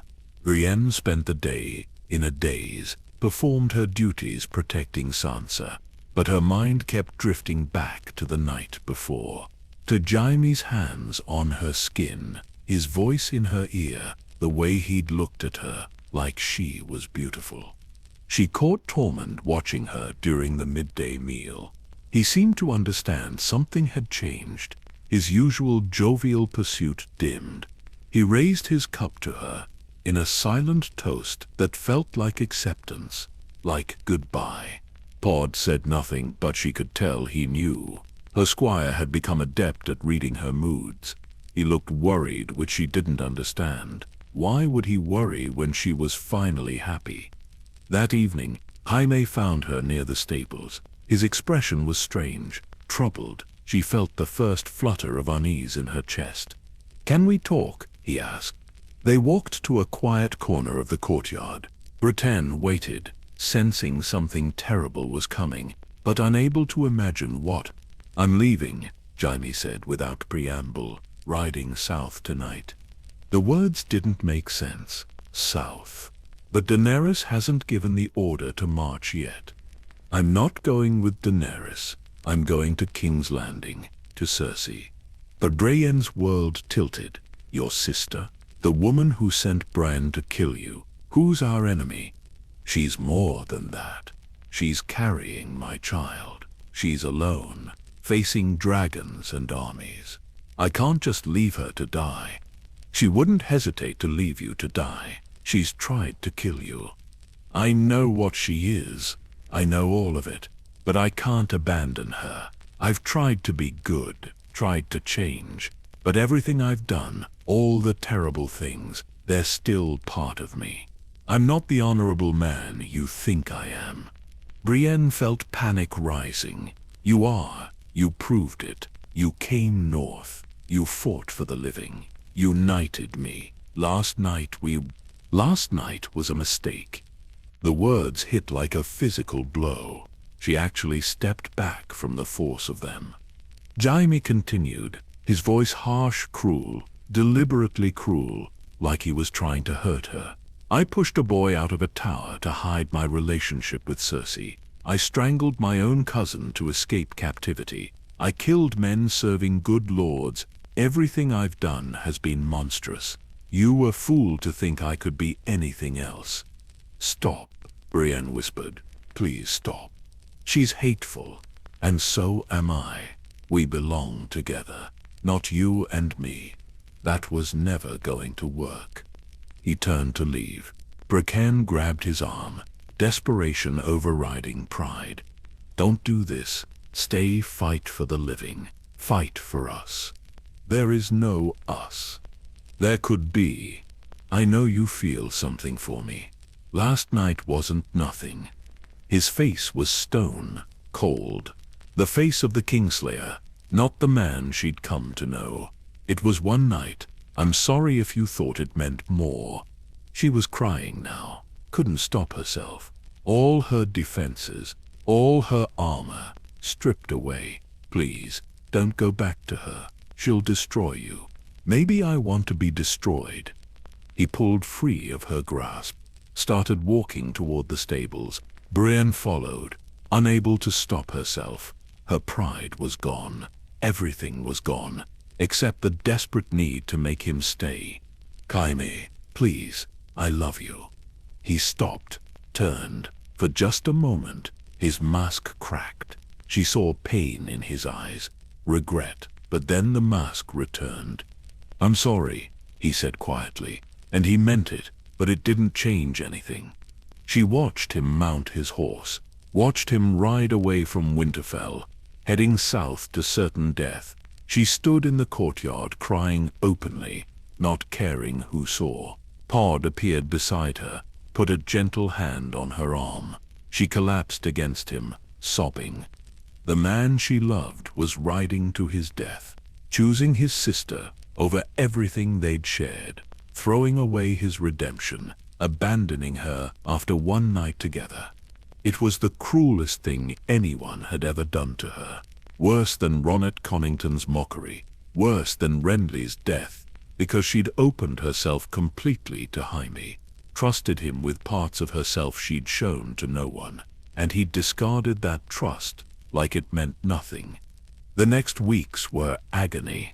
Brienne performed her duties mechanically, protected Sansa, prepared for the march south. But inside, she was hollow, broken in ways that might never heal.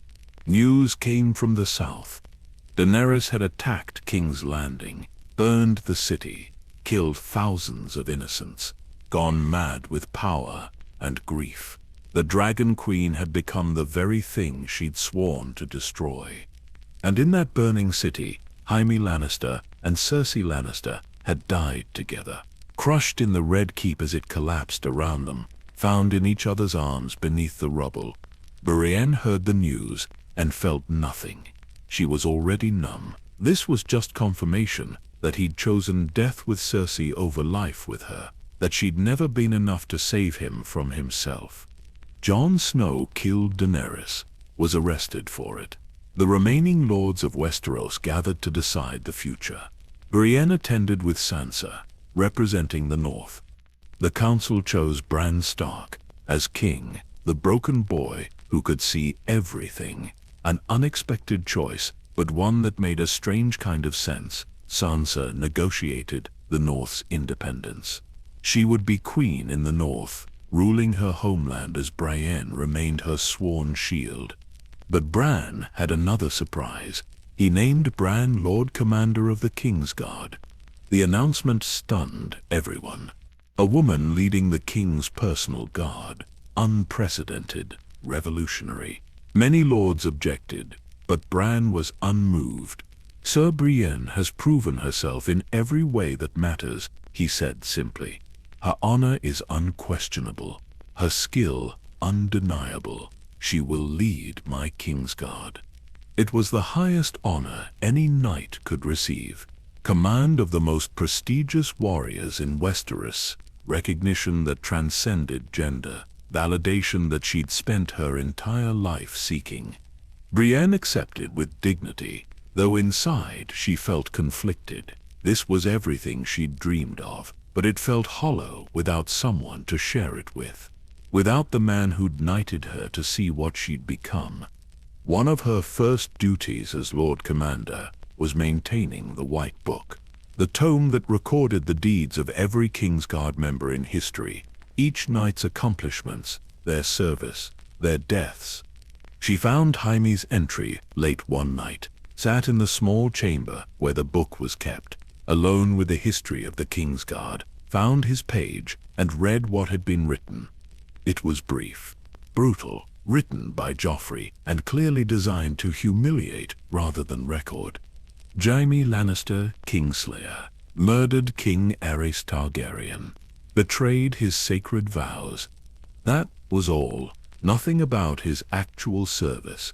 Nothing about the man he'd been or tried to become. Just his worst act, immortalized in history. Brienne picked up the quill, dipped it in ink, and began to write.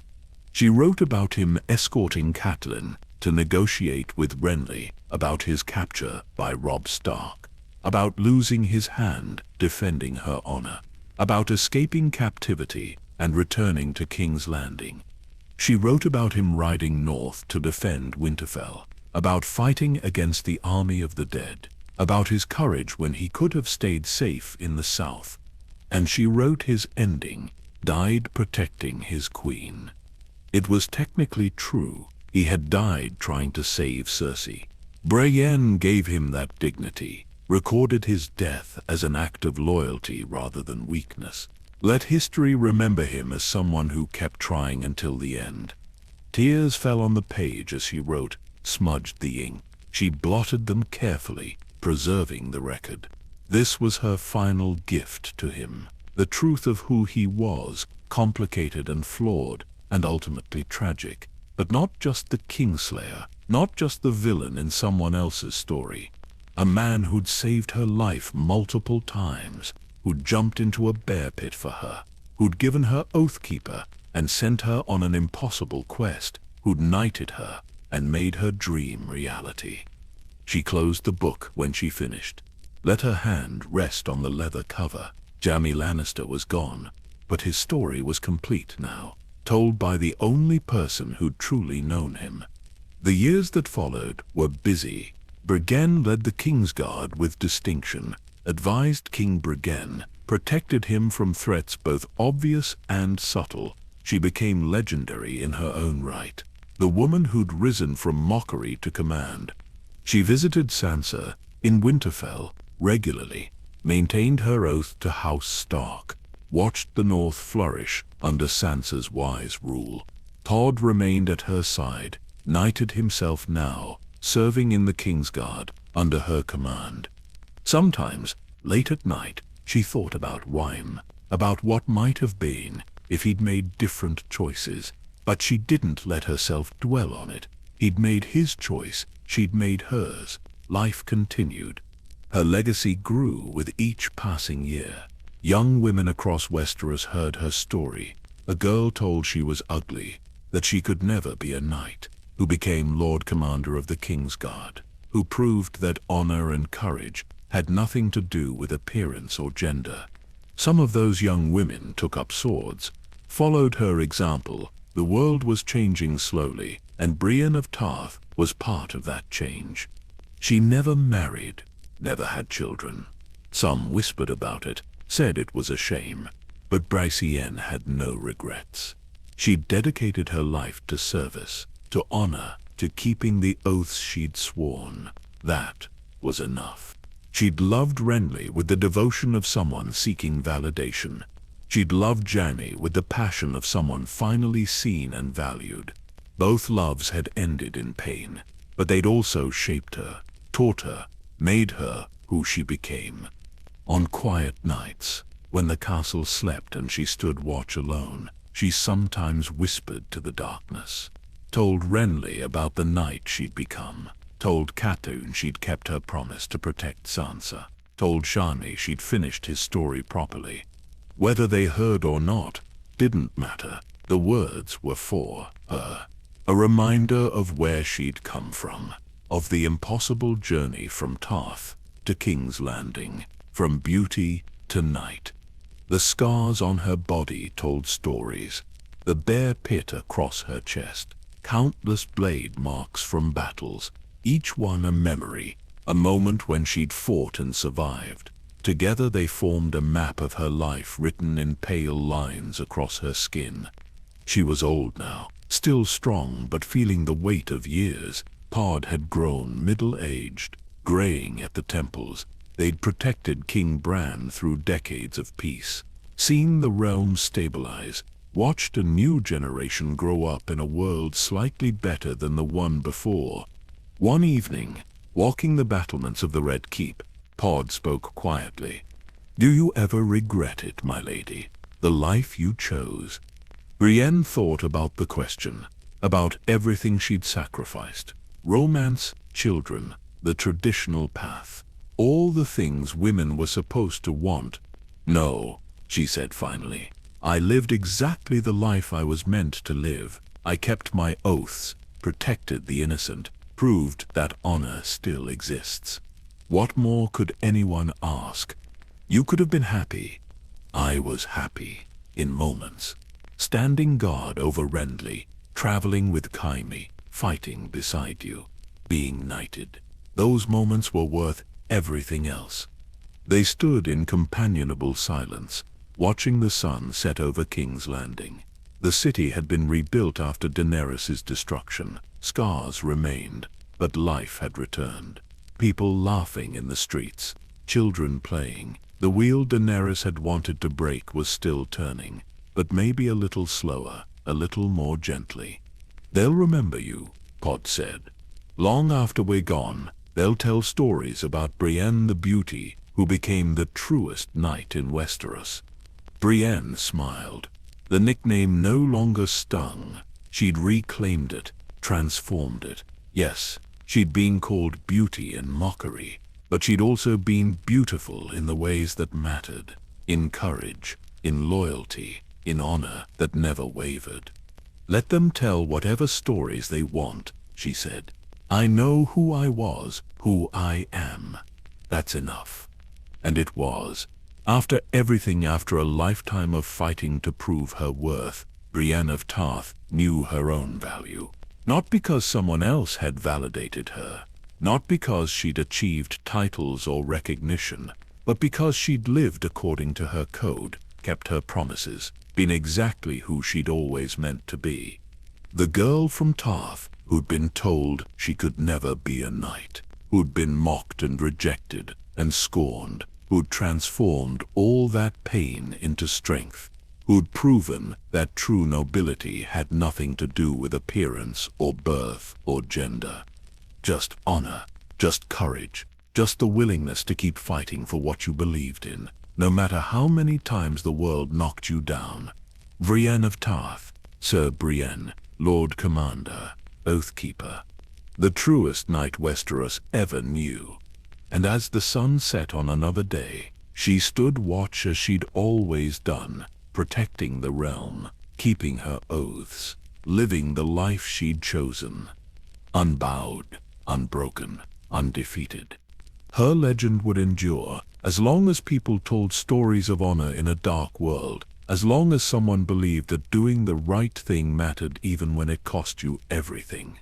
Brienne the Beauty had become Brienne the Knight, and that transformation, painful and beautiful and hard-won, was the greatest victory of all.